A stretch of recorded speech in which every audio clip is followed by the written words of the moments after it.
Kevin. I'm Austin. This is AK Build. Today we're going to talk about the 77 Blazer. We're doing an ls1 swap, 4L60. We're going to do it as cheap as possible using all factory parts from GTO, Camaro, Silverado, anything LS based. We're going to show you kind of a quick step-by-step in the parts we use. And we're going to be going to the wrecking yard to find parts. We got parts that were ordered off the internet. And we got parts from the parts shelf over there. So here we go. Junkyard, little shop build, whatever, you know. See what it takes to get it done. If you got any questions, let us know. Feel free to troll.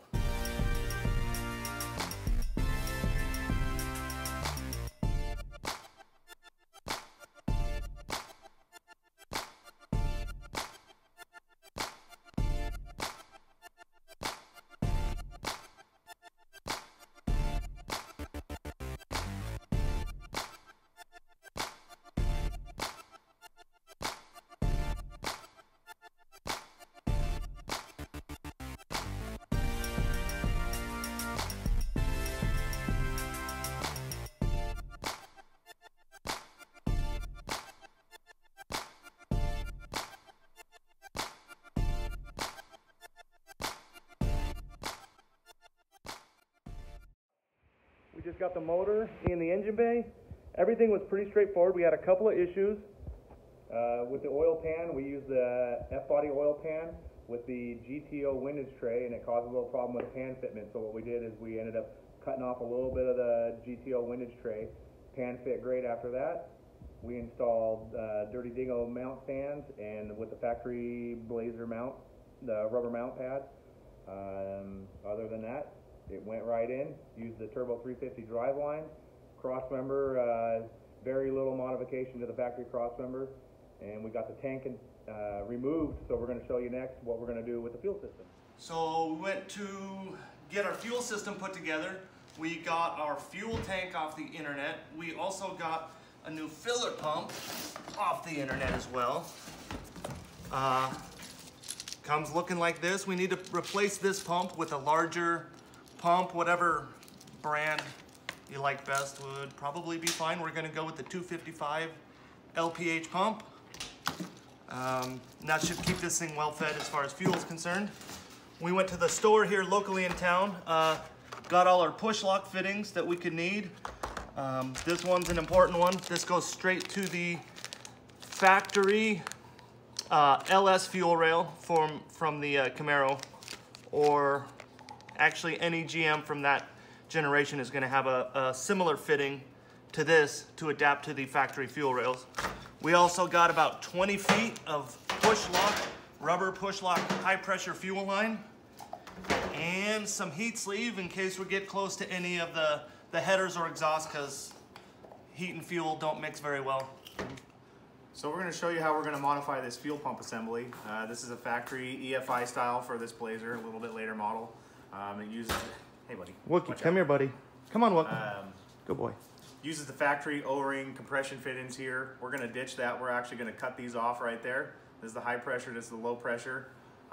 First choice is we're going to try this crimp connection we got from the parts store, where we got all the AN fittings. And what it comes with, it's just like a compression -6 AN. We'll try that. If we don't like the way that looks, we're going to do this. I got this little AN fitting, same size diameter. We're actually going to, if that doesn't work, we're going to TIG weld that onto there. See how that goes. For the low pressure, we did get this XRP fit in here. It's a compression fit in as well.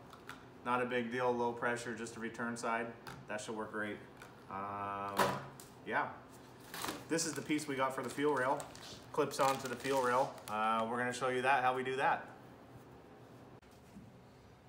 Okay, so on our fuel system here, you can see that from the wrecking yard, they just cut the hose. Not a big deal. We're going to remove this factory fit in here and install our AN fit in. We just went to our local AutoZone, O'Reilly, Shucks, whoever, we don't care. And got these little tools here, nifty, couple bucks, cheap. They break, no big deal. It just clips onto the fuel line. La-di-da-di-da. Pushes in like that. All you do is you just push that clip forward. Off goes the piece. Bam. This new little guy right here pushes right on. Done.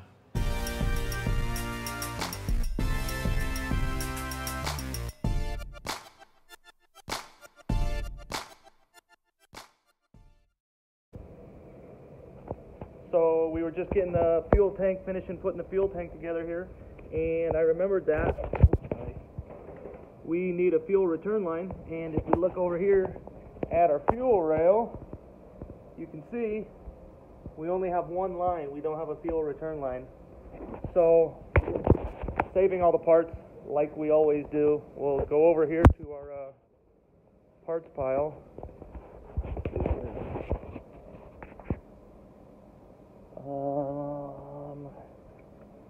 Intake.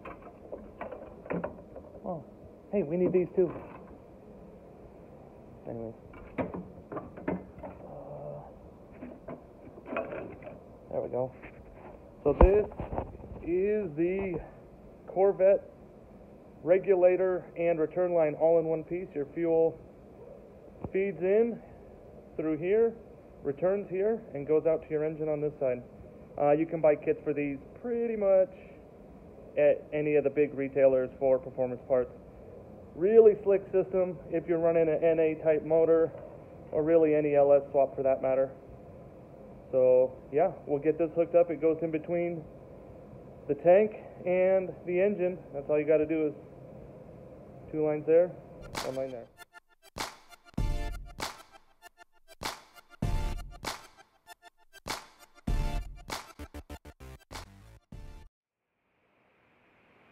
So we just got the fuel tank installed. Towards the end of the time lapse, you could see that we had a little issue with the straps going under the tank. The new tank's a little bit larger than the old tank, so we had to extend the pins that hold the strap up.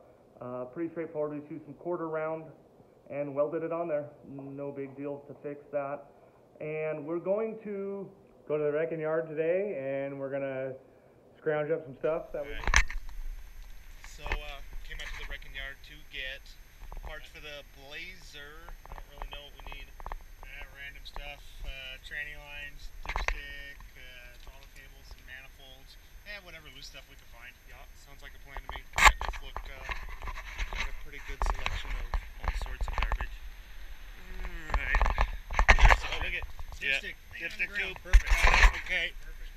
Cooler lines next, or here's a cooler with lines right here. Actually, how far are they? Do we need the radiator that matches it? That's the new body. Oh. That's the new body. Let's go ahead. That's 4L80 with the cover. We need 4L60. Power steering cooler. 60 SUVs would have the 60s in them.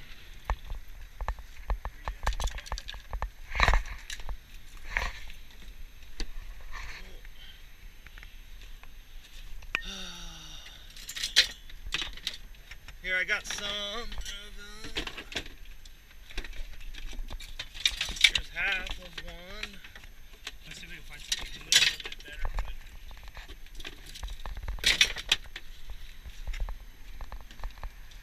Might as well grab 2 dipsticks. Since we're here. And they're going to be nearly 3. Yeah. Yeah, there's not a bad idea either.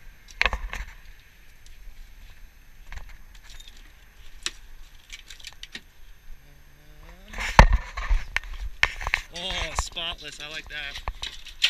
With the tranny cooler up front. Yeah. It's the whole meal deal there with the brackets. I like that. Look at that factory tranny. Can't go wrong with that. Yeah, okay. Good Perfect. Less modification. Yeah. Stock is better. So let's make a pile. Yeah. I'll make a pile of stuff right out here. Come back and... this place is like a gold mine. There's all kinds of good stuff out here. Well, everybody needs a Hummer. We'll make a pile right here. See if we need to find some exhaust manifolds. Oh, yeah. So, what kind of exhaust manifolds do you want? Like truck, car? What do you think would be the best bet for that? Just some truck ones? Truck ones would be cool. Okay. They're pretty cheap. Yeah. Oh, we got some exhaust bits in here. Not what we need though. Good store. Look at that. Exhaust downpipes already cut. Oh, We nice. just need the flanges. Bungs in them, ready to go. Bungs in them. That's it. O2 sensor bungs. Perfect score. Yeah. Yeah, that's good. That's really good. Holy cow, so many parts out here.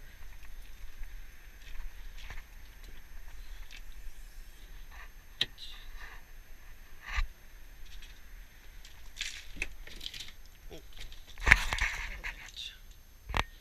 No headers, what the heck? I bet you they have manifolds inside. You know, I was just noticing that everything's out here but those. Well, I was looking at new or old. I don't know if there's a difference between the new ones. I think Headers, new headers versus the older body headers. I don't know. I'm gonna agree with you. I think they're inside.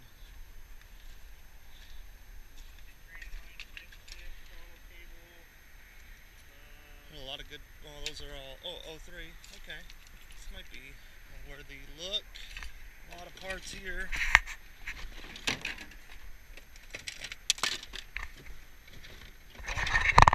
What's this over here? No, that's not it. Yeah, bigger is better. Makes for better burnout. Okay, so we got a Z71. That's a good start. whoa, these are Oh, dang. Look at score. Score. Buried. Oh, not even. Sweet. Not even. Both of them. Oh, Now dang. we're gonna have the big exhaust. That's okay. Almost free, man. This stuff is gonna be cheap. We're gonna make a cheap exhaust kit. Look at that. Way. Flanges and everything. That's Big, way, big pipe. way We're gonna be able to easy. do this That is cheap. awesome. That is perfect. What else does the truck have? I don't know. Don't the heavy duty trucks have a slightly larger tranny cooler? You know, I think they do. Clutch fan, seat, headlights. If you ever need parts, don't be afraid to go check out the yard. Well, what the hey? There's the core support with the AC condenser, and it still is the coolers. Oh, it's got the little one. So let's see, we gotta. Let's see, what else do we need? We've got everything for the front of the motor. We've got. Yeah. I guess we'll go to see a counter guy and get our exhaust manifolds. Yeah, that'll be okay. Oh, let's grab this stuff and get out of here. Alright, well, we'll call this for now and we'll come back in the shop. Just got back from the junkyard today. We found a few parts, so we'll kind of show you what we found and what we're going to try to do. 05 Silverado front harness. We're going to try to chop out the fan wiring out of that in the relay box. Found some truck downpipes, a couple different styles. We're going to use the Silverado tranny cooler lines with the tranny cooler, try to integrate that in. We bought the factory Silverado radiator and fan off an 05. We're going to try to integrate that all together with the burp tank. Tranny dipstick, we found that, we needed that. Got a couple different style of throttle cables down there. One was off of like a 99 Silverado, and we did find one off a 97 that we think might work. It's just a little bit longer. There's the GTO alternator and harness. We got a couple of truck manifolds down there that we bought, and we had a couple of car manifolds laying around we're going to try. Had the airflow meter laying around. Burp tank. Yeah, lots of good stuff here. Good score. We had a little bit of a hiccup with our engine bay. The camera wasn't recording while we were doing the fabrication, but everything was pretty easy. Kevin's going to take us over all the little modifications we had to make. Okay, so we got the burp tank installed, and what we did is basically we just drilled a hole here in the fender liner, and we made this little bent over bracket, welded it in. This baby just fits up there, bolts right in. Fits great. Use the factory Silverado hose, plugged right in. We did end up using the Silverado exhaust manifolds. Driver's side fit perfect, no modifications there. We did have to notch the frame just a little bit there for clearance. No big deal. Throttle cable we got installed, went right in. Fuel line's on now. Yeah, we're gonna move on to the next and show you what we got.